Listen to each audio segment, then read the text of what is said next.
And we're back for another episode of the Peak Signing Agents podcast, where I want to help you become the best signing agent you can be with a special guest today, the one and only great Bill Soroka. Bill, how are you today? I am so great, Derek, and such an honor to be here on your podcast. So, hi, everyone, and thank you for having me. Oh man, the honor is all mine. When I first got into becoming a signing agent, I was doing research. Your videos were one of some of the videos I was first watching on YouTube, and I was like, oh man, this guy's driving in his car and he's pulling over and he's talking, he's telling how his day went, how it went, and it just kind of inspired me. Like, oh, okay, I can do this too. I can drive. I can print documents. I can explain them, and so you made it so simple, the understanding. And so now to have you on my podcast is truly an honor. So thank you again. Really, seriously, the honor is all mine, and I love that those videos made a difference for you. I think that inspired a lot of people, and it certainly did me. I love this work that we do, and I love sharing it. So, thank you.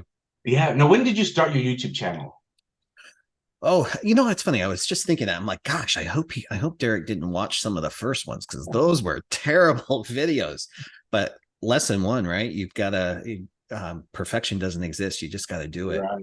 So I did it. And I think I didn't even know how to use YouTube at the time. I didn't know what direction to do that. And I think I posted my first video. It was either in November of 2015 or November of 2016. Oh, okay. So I okay, so remember. I was watching some of the first ones because I became a notary January 2017, but I was doing research before that. So it was like the end of 2016. I think it was like the summer of 2016 is when I started planting seeds in my head and I started watching YouTube videos. So okay, I guess I was watching some of the earlier episodes then. Okay, Yeah, that's exactly. that's pretty awesome. And how did you become a signing agent? Like where was the beginning of that? Yeah. This was in 2012, I believe. It was 2012 or Okay. 2013. And, I was a serial entrepreneur that had not figured out how to run a business. So I was really struggling. And a friend of mine was an escrow officer. And she said, look, I want to help you out. Why don't you just become a notary and I can pay you $150 per signing? So I was like, all right, done. I think I can do that. And it was kind of messy in the beginning, but that's when it began for me.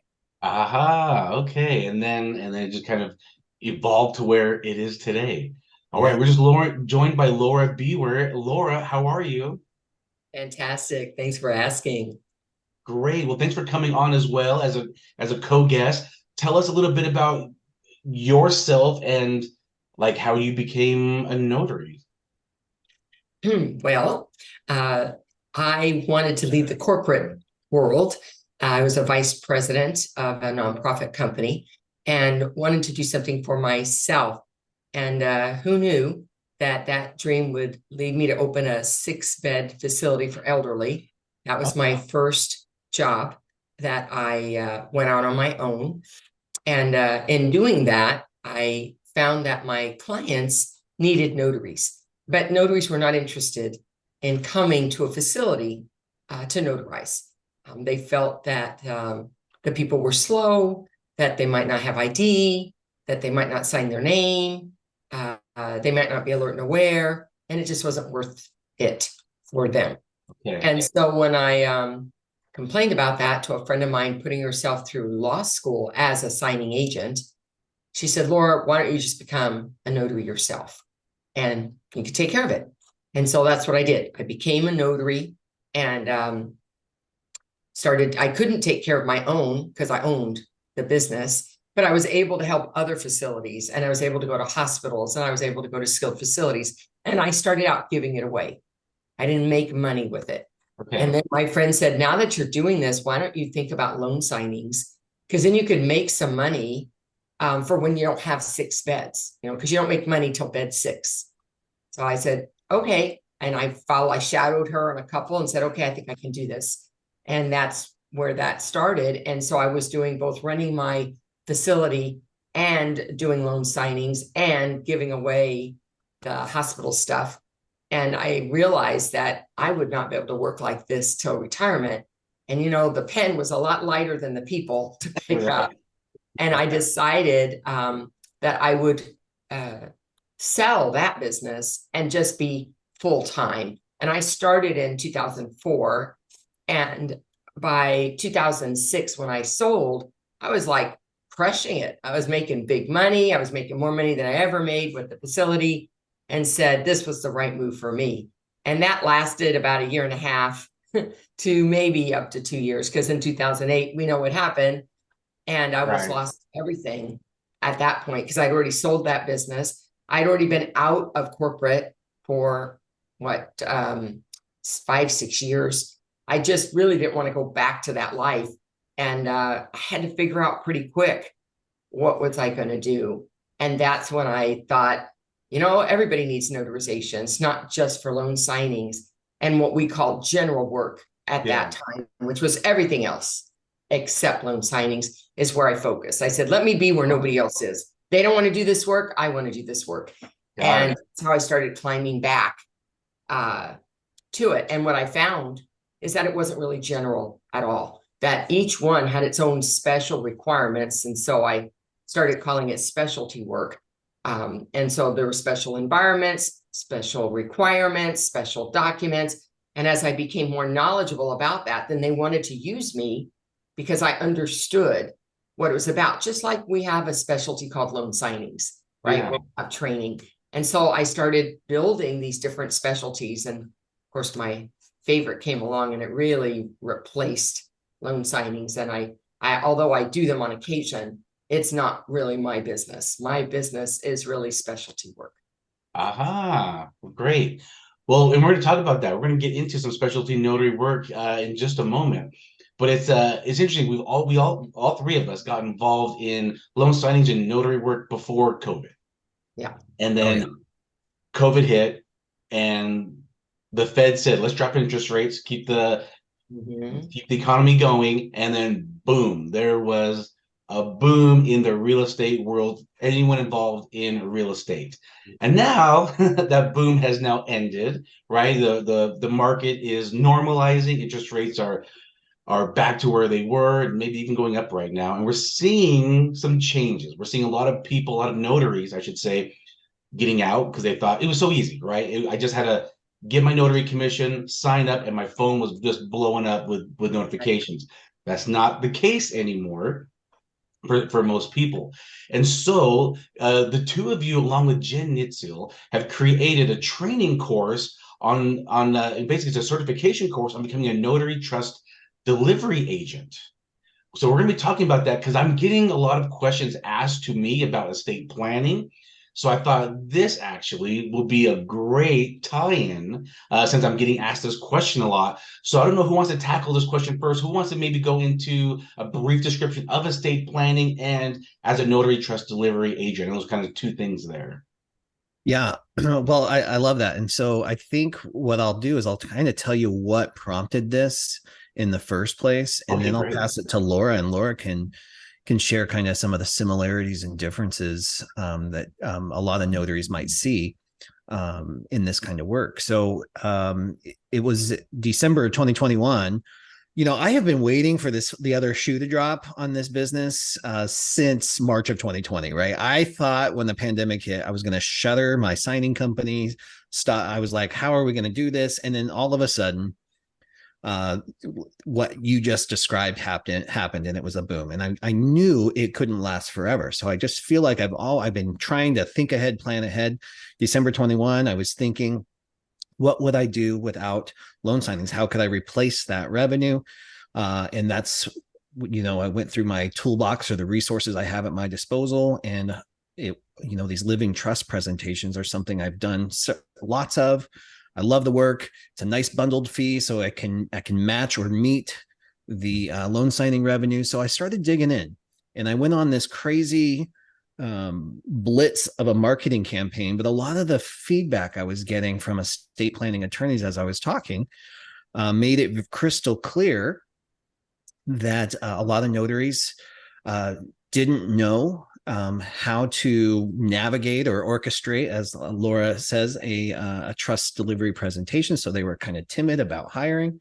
And then even more so than that, they didn't even know that there were professionally trained notaries that are out here eager to serve. So we had this huge gap in volume and need. And then, of course, this culmination of where loan signing agents are, right? They need another line of service. They've been blinded by the reigning loan signings over the past 3 years, right? So we didn't have to look for anything else. Now we do. So we've got this confluence of cool stuff happening right here. And that's when I got with Jen Neitzel, I got with Laura, and I said, hey, what if, and those are some pretty dangerous words for me, but what if we could come up with a way that trains and prepares notaries to execute trust documents correctly and build in ways to educate estate planning professionals about our existence. And that's how this whole program came alive. And in this program, it's the most comprehensive estate planning training for notaries in anywhere. But we didn't just talk about documents. We get into marketing, we get into ethics, we get into all of that. So we tie it all together for these notaries. Because, and what's beautiful, and this is where I'm going to let Laura take over, if that's okay with you, Derek, is there's such a similarity. It's a slight sidestep into living trust presentations and what we're calling trust delivery right now, because they're so similar to loan signings in several different ways. So Laura, can you take over and can share those differences and similarities? Yeah, so it's one of my favorite specialties, and I started handling trust presentations back in 2012. So well over 10 years. And so I had already been doing this. I'm one of probably the few that were out there already realizing this is a place to go.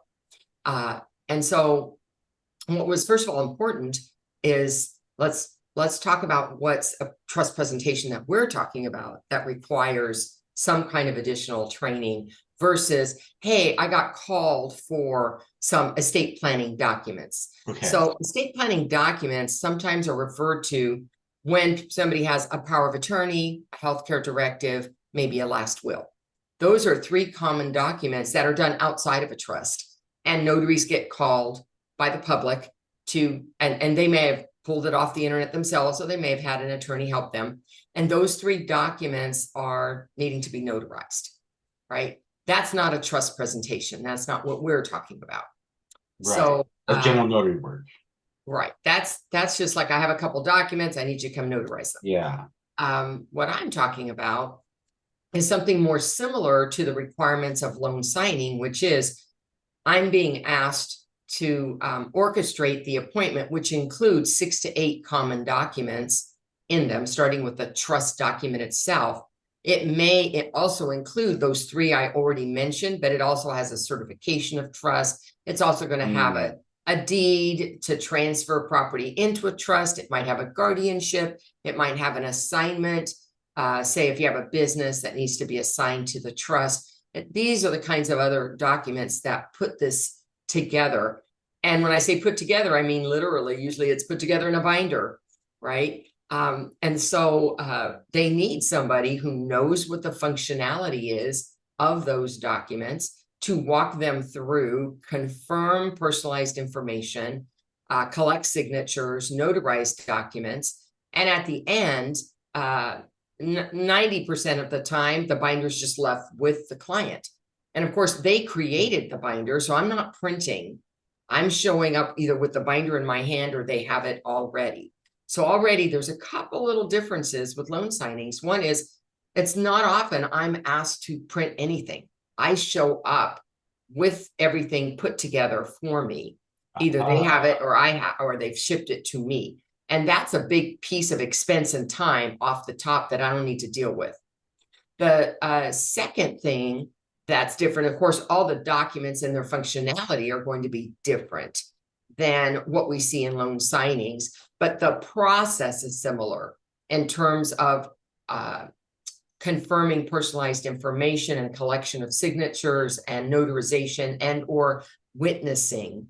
Witnessing service is something that I would provide as part of what I do. But if they need another witness, then that's a service that they pay me for, to bring an additional person in to be a witness for the pour over will.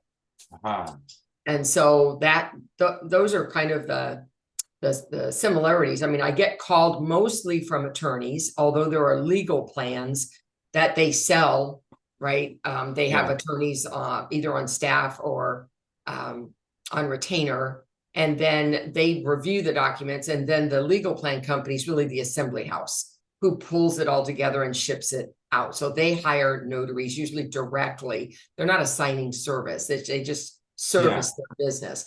There are some signing services who do get these kind of jobs. And so there are notaries who have haphazardly had a trust assignment come to them without any preparation.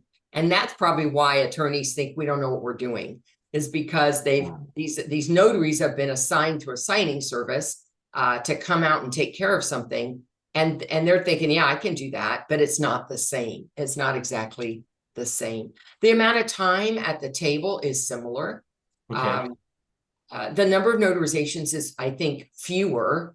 Now, you know, when we do loan signings, it's a grab bag. I could have six notarizations, or I could have 20 notarizations. Yeah.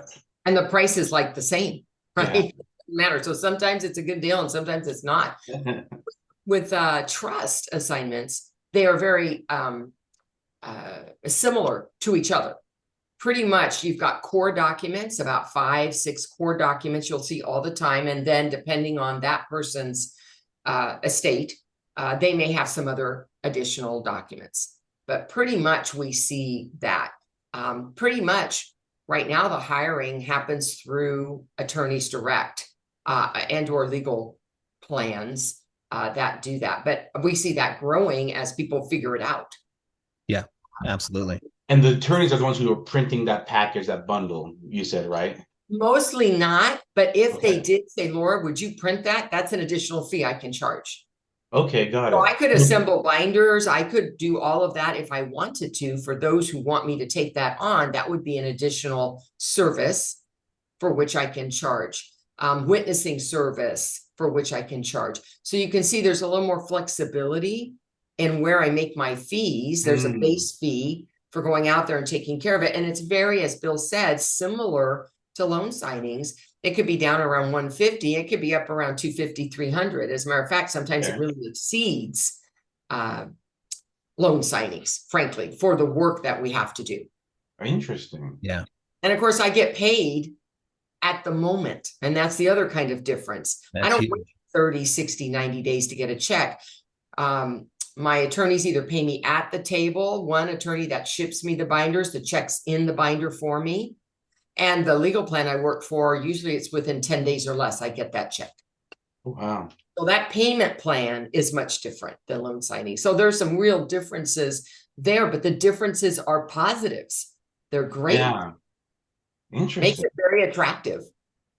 And so when you're saying a trust presentation, you're basically taking that folder that you're given or the paperwork, and you're going to the signers and you're presenting them the paperwork, and you're kind of explaining what's in there. And I'm sure this is all through the course, but how to explain it. But you're just basically kind of walking them, almost like the loan signers. You're walking them through. Hey, here's your certification of trust, and here's the deed if we're doing that. Okay. It's we walk you through, we give you scripts and everything, of course, that briefly describe the document, right? We're not acting as attorneys. We're not acting as anybody giving advice or anything like that. We're very aware, and we speak to that a lot in the training. We don't want to slip into unauthorized practice of law. That's not our job. Just like on loan signings, when you're describing the closing disclosure, when you're describing the settlement statement or the note, you are confirming information, you're pointing, and you're gathering signatures. And if required, you're performing the notarizations. That's why it's so similar. And if you stay in your lane, it can be a lot of fun. And to help you stay in your lane, we actually we employed a 11-member attorney advisory team that actually consulted us on the scripts, the descriptions of the documents, the completion of the course. So we would help notaries stay out of unauthorized practice of law.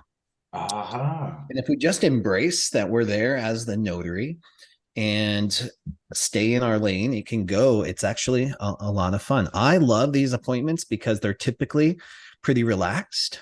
You know, the atmosphere, there's a lot of people have been putting these documents off for years, sometimes decades, right? So Yeah. when you're sitting at their dining room table and you do it, there's this feeling of relief, knowing that they're protected their family and their legacy. So it can be very rewarding. And as Laura said, lucrative as well. Some of these That's will very range. interesting. Yeah.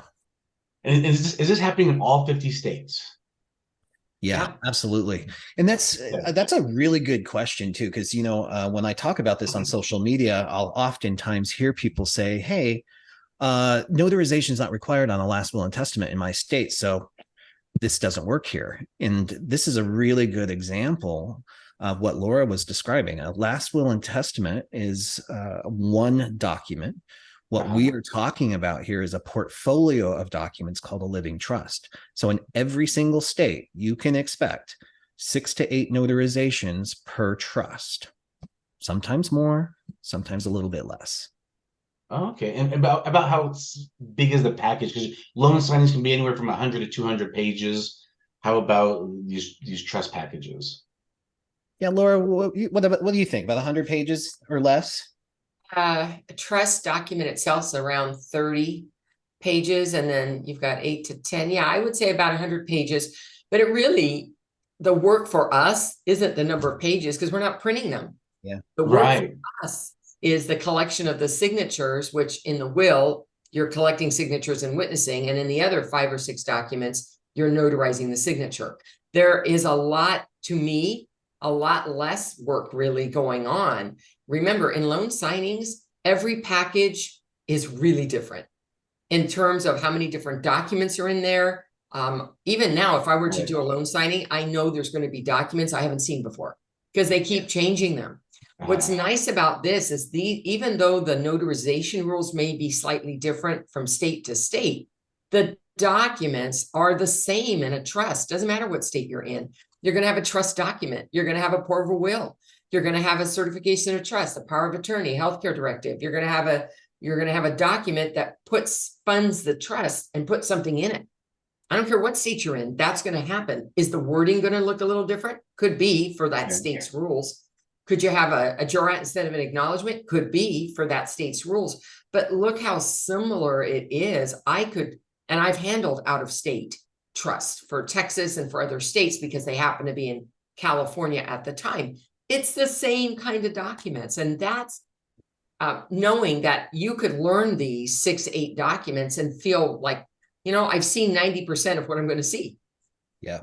Right. wow. And you can use deliberate practice to get better and better and better at understanding the documents, at how to describe the documents, at how to field questions and when to call the attorney. I've had times where I saw something not there that I normally see. That doesn't mean that they needed to have it. It just means, you know what? This doesn't look like what I normally see. I know what I normally see. Let me call and verify. And there's been 2 times when it was missing. And they were able to send it to me. I printed it out and we got it added in because my knowledge base is so strong about what should be there. And it's very hard and it takes a long time to build that in loan signings because you just never know. Right.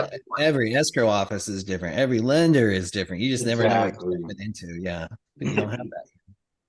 No, I'm gonna ask some questions that kind of came to mind as we were talking here, and this is I'm thinking of someone who's been a loan signing agent, and now they're looking to add a little extra thing. So there's gonna be some similarities, but these questions might come up in their head. So like with loan signings, certain states require additional witnesses. Do we see that same here as well? Like would the signing agent need to bring also a witness with them on maybe for certain states? Well, this is not state specific. I think you're going to see this in almost every state. There's a Uh-huh. document in a trust that's called a pour over will. And that pour over will is going to require 2 witnesses. There is one state that requires 3. So 2 witnesses pretty much. And you can be one because you're not notarizing it. You're just being the notary. I mean, you're just being the witness in that Right. document. And so either they're going to provide a neighbor or a friend, and usually more than half the time that's the case. But when they say, hey, I can't provide anybody, can you bring somebody? Absolutely. I have a whole network of notaries who are willing to come and just be a witness for the document, either because it gives them a chance to be at the table and watch what's happening. Right. And you're getting paid to get experience. Another one is that they could just be in and out. They come for the document, I pay them, and they leave. So yeah, that works out great. I just add that to my bill to them, to the signers. And that isn't always the case. In loan signings, they just expect you to do that for free. Right. Right. In trust, no, they don't expect you to do it for free. Oh, okay. So I think that's, I was just going to say, Laura, I think that's one of the greatest gifts too, Derek, is of this industry is, you know, the reality is, as a loan signing agent, if you have worked the last 3 years for off the platforms and signing companies, you can get beat up pretty bad, right? There's always 5-star people to work for, and then there's the 2 and the 1 stars that you're working for, and it can be rough out there, and you can feel devalued, like unappreciated. They're nickel and diamond. They're charging me $25 for a mistake, and then they only give me $10 to print an entire 150-page packet again. You know, those types of things, right? In the relationships that you can build in estate planning or with estate planning professionals, it's totally different. They, for the most part, they treat you as a professional service provider. So there's a different level of respect. They expect to pay for services. They want to, if you're not getting what you need, you can have those conversations, especially when you're working with attorneys directly or with their staff. You can say, that's outside the normal range that I would travel, or that's an additional service. I have to bring 2 witnesses for that document, and here's my fee for that. Will that work for you? You can have those types of conversations, and it's totally different. There's less, you don't have to fight for things. You're not scrambling for $60 appointments. These are, you're paid fair, and they're open to conversation. Okay. And we have to make sure that we, as the signing agents, we so called, what do you call our role actually in that? Trust delivery agents. Yeah, trust delivery agents. Trust delivery agent. We have to also make sure that we're also being professional as well, then, to earn that. Absolutely. So that's the other side of the coin, right? If we're going to get treated professionally, we have to step into that. And there can be a little bit of a gap, because if again, I'm just going to go back to the pandemic a little bit, but there was the bar came down, right? Standards went down. They just needed these documents notarized. So at an attorney's appointment, you know, you're not going to get away with sweatpants or flip-flops or too casual attire, right? You're not going to get away with not knowing stuff or point and sign. Like you're not going to get away with answering your phone, hello. You know, you have to be a business. You have to be a business that wants to build and cultivate relationships. So all of that, we have to rise up to meet that new standard in this industry. That's great. What Bill just touched on, which is really different, is that it's about relationships. You know, you can have your name on databases, you can have yourself signed up on signing companies and SnapDocs and signing orders and all those places, but where's your relationship? Who are you really dealing with? Who's your customer? And how do you build sustainability so that they'll use you again and again when you're just a name on a database? Or actually the signing company is the one that has the relationship. I have the relationship with my attorneys. I have the relationship with my legal plan. I don't have third parties. And so 1, I get the whole pie, not a piece of the pie. And 2, they get to know me personally. And now we are talking back and forth as more as partners and colleagues, rather than I'm a vendor for them. And that kind of relationship makes the difference. Yeah, those are great points.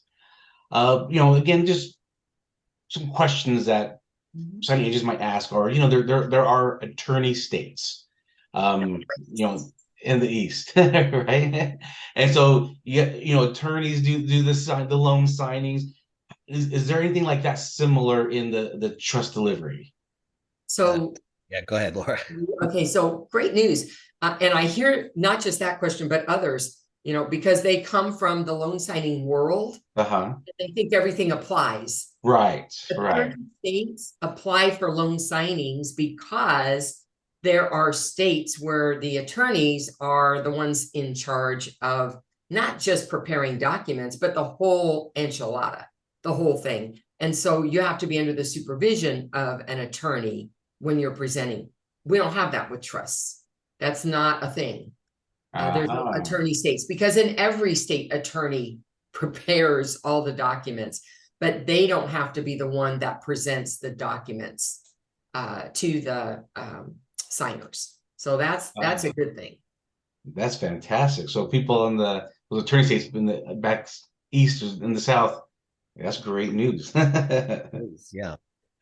And so I'm sure the marketing strategy is gonna be a lot different, right? Because there's the loan signings, you're going to real estate agents, you're going to loan officers, escrow title officers, attorneys, and that's where you're marketing to. And I'm sure the marketing strategy is going to be different here. Now, I'm not going to ask you to do that because they can take the course for that. But we can agree, right? It is going to be a different type of marketing strategy then. It's different but the same, right? Like marketing is Okay, marketing. In got this it. business, your clients come from two places, no matter what. It doesn't matter what you're selling, what service you're selling. Your online visibility and your relationships are where your customers come from. That's Uh-huh. it. So, and it absolutely it works here too. And as Laura touched on a little bit earlier, you have three main sources of clients. You have estate plan companies. They do exist. There's dozens, if not more of them that you can find online. Plus, you've got the real estate, let's call them real estate professionals. A lot of them are attorneys. Some of them are Right. what we call paralegals or legal document preparers. And then, yeah, I guess that covers that. Estate planning professionals. And that would be like, to equivocate or equalize, it'd be like going escrow direct. You're going attorney direct, right? You're going straight to the source on that. Yeah. And then your third one, and this is huge. This is huge. And where your online visibility is going to be so important is the general public does not need an attorney to complete this paperwork. It is not a requirement. So they can go to LegalZoom, they can download their own trust, they can fill it out themselves and never get a piece of advice. We don't recommend that, of course. Who would? There's been some estate planning nightmares that I've seen come through on that, but still, it's their right. They can do it. They can download that document, and guess what? Even if they don't need an attorney, they have to have a notary. Right. Those documents still have to be notarized. So they're going to be Googling notary near me, or trust notary near me, or estate planning notary near me. Uh-huh. They're going to be Googling, and you want to do everything in your power to make sure you come to the top of those searches. Oh, that's fantastic. So why would an LSA add being a TDA to their service? So why would a loan signing agent add being a trust delivery agent to their services? Well, I think there's a couple of clear answers, and the writing's on the wall here with loan signings, right? We can't stick our head in the sand and pretend that pandemic volume is going to just start happening again. Uh-huh. It's not going to happen. And I love that you use the word normalizing, because that's exactly what's happening. It's not, it feels like it's grinding to a halt, but it's not. There's always people with the means to buy houses. There's always going to be people refinancing at some point for some reason. So that's always going to be going, but it is not going to be raining loan signings anytime soon. Right. If everything else in the world goes well, right? Uh-huh. So you have to diversify. That's the path to wealth in the first place. We all know it. Every book we've ever read has told us you have to diversify. And trust delivery, because it's such a quick sidestep from loan signings, it makes the most sense. It can replace your loan signing revenue. Like if you're feeling a pinch right now and you're worried about the future, you've come to love this business and you're like, how am I'm unemployable. If this business doesn't work for me, I don't know what I'm going to do. Right. I cannot go back to another call center. I can't go back to a W-2. I just can't. I'm with you. I'm going to do everything I can to make this business work. This one is the one that makes the most sense because there's plenty of volume. There's 33 to 150 million people in the United States that don't have an estate plan, but they need one. And then there's 216,000 estate planning attorneys and 5,000 more graduating every single year to deliver those services. So the opportunity is huge. This is the one that makes sense. Now, is it the only one? Of course not. And that's what's awesome. Laura and I just wrote a book called Beyond Loan Signings, where we talk about 13 different specialties. Oh, wow. Whether with a notary commission or without, that you can tie into your business right now. But for both of us, and Jen Neitzel, of course, too, our favorite is the trust delivery. You get the one-on-one interaction. You still get that great feeling. The vibe is good. The money's excellent. And it's something that you can learn and get better and better and better at, just like loan signings. Aha. Oh, that's fantastic. I mean, and here's one thing too to point out, because maybe if somebody's brand new, they're not even a notary yet, and they're listening to the podcast, watching the YouTube channel, because sometimes certain like my state, for example, you can only charge $10 per notarization. And so it's like, but they asked the question, I'm putting air quotes, how do you get away with that? Well, it's because I'm not charging the person. I'm not charging the signers that I'm meeting with. It's the attorney, it's the title escrow officer. They're the ones who are paying me. So they're paying me for a service. And so that's why I just wanted to point that out, because some people are thinking, but how can you make this kind of money as a notary? Because my law says this. And that's why, is because we're not charging the signers, correct? We're getting paid in this example by the attorneys. Well, and to me, I'll take it even a step further. It's because you're being paid for a bundle of services and not a notarization seal, right? Right. That's a good point too. Laura, I know you have a great way of describing this. How would you describe the bundled fee situation? Well, because I'm just still stuck on what you said, is it's not about the person, because sometimes I'm charging the public directly.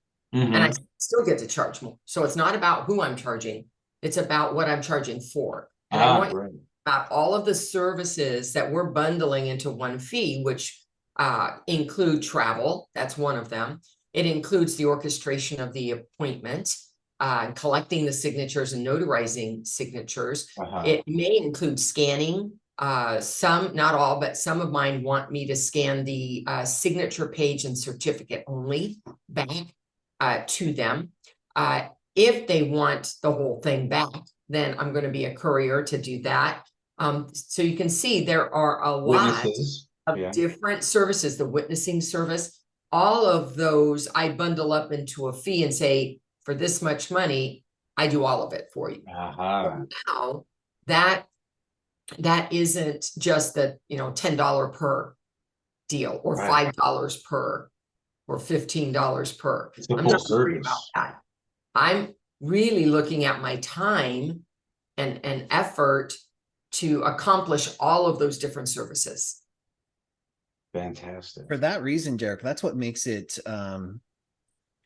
interesting and lucrative no matter what state you're in. Because are there certain areas and certain types of attorneys that would pay more for this service? Absolutely. And we've got great examples of that. I was blown away by how that can look and work. But if you're in a state that only allows you to charge $1 per notarization, $10 or $15, like in California, the bundle of those fees is still the average.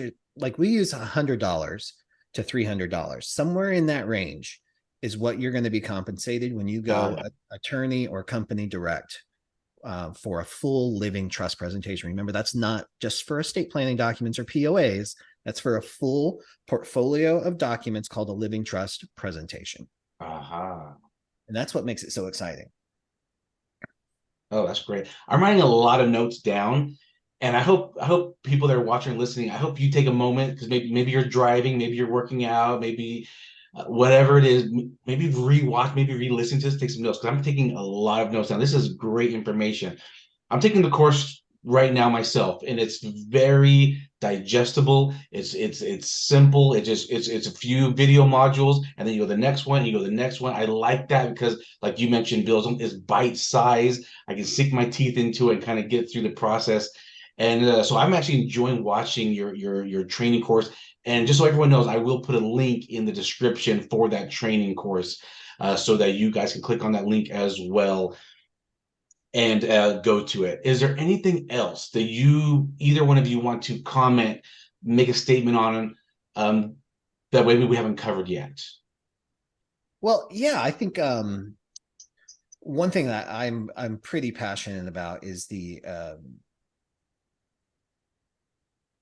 amount of effort that it's going to take to make this dream a reality for you. You're going to have to step outside. Like if you are a current LSA, or if you're brand new to this industry, and you hear a lot about LSAs, this isn't about right? This isn't, Right. you can be an LSA or a trust delivery agent, right? This is about and. So LSA will always be around. There's always going to be people buying and selling homes and refinancing. So it's okay to have that, and to be thinking about how to diversify, especially if you want this business to survive. But what it's going to take is a massive amount of effort. So that's going to come down to your mindset, because you're going to get rejected. You're going to get tired. You've got to have a compelling why that pulls you out of bed in the morning, or gets you off the couch, or shifts your mindset so you can start connecting and what we call prospecting these estate planning attorneys. They need you. The coolest thing that I've learned when marketing to estate planning attorneys, I'll give you these I call it the 3 V's. When you have an attorney who's driven by a vision to change the world, they're a lot easier to work with. They are motivated. They're out there, they're kicking butt at what they do. They're all over social media. They want to help people. And they need people like you, boots on the ground notary, who can help make that vision become a reality faster and better than they ever thought possible. And they can do that with the right professional notary partner. And then the second V of that is understanding the value that you bring to the table. Literally, you bring to the table in helping that vision come alive. And the other third V that I've learned is you will meet amazing estate planning attorneys. Not all of them, but most of them are amazing. But they also struggle with the same things you struggle with. You know, they struggle with SEO, they struggle with relationships and networking. They're juggling all the plates that you are. Yeah. So they may not have the volume to support you. And that's a tough pill to swallow. So if you're looking for the trifecta, you want a vision, you want them to recognize your value, and they have to have volume to support you. With all those 3 things in place, you can easily make 6 figures as a trust delivery agent with those 3 things. And I'll tell you too, Derek, we created a special landing page just for your listeners. I actually wrote an article called The 25 Lessons I Learned by Marketing to 98 different estate planning attorneys. Oh, okay. And that's free to your listeners. Oh, wow. Thank you. You can go to notarycoach.com/peak signing to download that free article just for you guys. Oh, that is so cool. Thank you for that. Yeah, my pleasure. Thank you. That's good. What things that I like here is you said this is not a or, this is an and. Yeah. And that's what you want to do. You want to, like you were mentioning earlier, multiple sources of income, diversifying your income. Be a trust delivery agent, be a signing agent, be a wedding officiant, be a field inspector, whatever you want to do. There's a lot of ways to make money being a notary. And that's what I like about like the 3 of us and Jen and other people I talk with, is that the more successful notaries, they're wanting to help other notaries. And that's what we're doing here. We're trying to help our notary community. Laura, anything else you want to add that maybe I haven't covered, you want to touch base on? I think, what Bill was talking about, I think is really important for notaries to think about, which is that bigger picture. Are you a notary or are you a business owner? Because there's a difference. There is a difference. Do you want to be a vendor or do you want to be a partner? Right? Because there's a difference. Yes. And so I think when notaries might be asking themselves, hey, I can figure it out. I've already done loan signings. I don't need training. It just comes. The thing is that, yeah, it could haphazardly come your way and you may or may not do a sufficient job, but that's not what we're talking about. We're talking about a future of building technical expertise. And the attorneys that I work with see me as their partner. their partner in building business, their partner in delivering the goods to their clients. Because remember, attorneys have lifetime relationships with their clients. They get a trust, and then later it might have to be amended and restated, and or they have to just make a codicil because they get married, divorced, they have children, the children get married, they have grandchildren, things change in life. So this is not a document that is a one and done. Right. And they're going to be using that attorney for other life cycle events where that might be necessary as well. So if you've got a relationship with that attorney who feels that way about you, you're going to become the go-to notary, not just for that initial trust document. That was just getting your foot in the door. And that's what I love. And if you can see that, then this is for you. That's great, because not only are the attorneys building relationships, we, the notaries, we should also be building relationships and building that partnership. And remember, we are business owners. Those are great. Well, I appreciate both for your time. Before we wrap up, just for fun, as notaries, do you have any fun stories, odd stories, interesting stories that you may want to share with the audience that you've run across where it's just funny to share, maybe? Always have some. Yeah. Okay, let's hear it, Lori. One is when I went in to take care of somebody in the city, in my city, what I thought were two big Rottweilers sitting in the dark were really big pigs, like 250-pound pigs. Those were their pets. Oh, wow. Yeah, it was pretty amazing. They didn't say anything. They were just looking at me. And I couldn't really tell what they were because the house was a little darkened. But when I went to leave, they were sitting in front of the front door. So I had no choice but to say hello. And she said, "Oh, that's my dog. You should pet him." And yeah. So anyways, that was one. That was probably one of the more unusual pets. You get all kinds of pets, but that was an unusual pet. The other one is long before cannabis was illegal anywhere. Early in my career, 20 years ago, I went to take care of a loan signing. And when I got out of the car, I thought, wow, it kind of smells like pot. How weird is that? And then I went to the door, and when they opened the door, because it was winter, and so they were all, closed up. Yeah. They opened the door, and it was like, oh my God. And they said, it's medicinal purposes. And we had our usage. So then we went to the kitchen, sat at the table, and we had the best time ever. I had more cookies than I've ever had in my life. I had a contact high. It was the most fun appointment ever, ever, ever. That is hilarious. And then the last one is naked guy. So, yeah. So this guy, probably my age, had illnesses, and he had a hospital bed right when you walk in the door. Right there was the hospital bed, and I'd been there before, but this time when he said, "Come on in," I'm walking on in. "Hey, how's it going, Eddie?" Blah blah blah blah. And the guy's sitting on his hospital bed with just the lap tray, like a hospital tray, over his lap, and that's all he was wearing. Oh wow! So there you go. Yeah, eye-popping. Yes, it was. Bill, do you have any?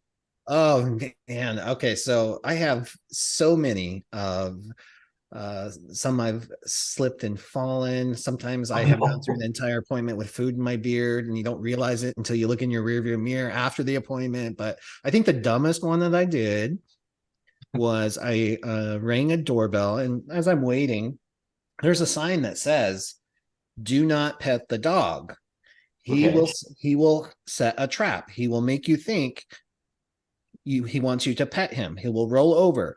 Do not fall for it. He will bite you." And I was like, oh, that's kind of specific. Okay. So I rang the doorbell. They let me in. She was on the phone walking away, and this cute little dog came walking up, just greeting me, and he rolled over at my feet on his back. I was like, well, he's cute. He's not going to bite me. So I reached down to pet his stomach. He bit me so hard. I thought it was going to take my finger off, but I was dramatic. It didn't. I was fine, but I was like, and she's like, "Didn't you read the sign?" I was like, I did. I fell for it. He was too cute. That's a really good story. And that client actually, she actually ended up being a manager of a builder's title company, and that ended up Oh, sparking an amazing relationship. that's All I had to great. do was sacrifice a finger. Hey, worth it. Well, both of you, thank you again for coming on and talking to my audience. I truly appreciate it. And I just want to remind you both and everyone watching, listening, that you are awesome. Don't ever forget that. Don't ever let anyone devalue you. You deserve everything you're getting because you are worth it. You provide the best service out there. Everyone, thanks again for another great episode, and we'll see you next time. Bye. Thank you, Derek. Appreciate that.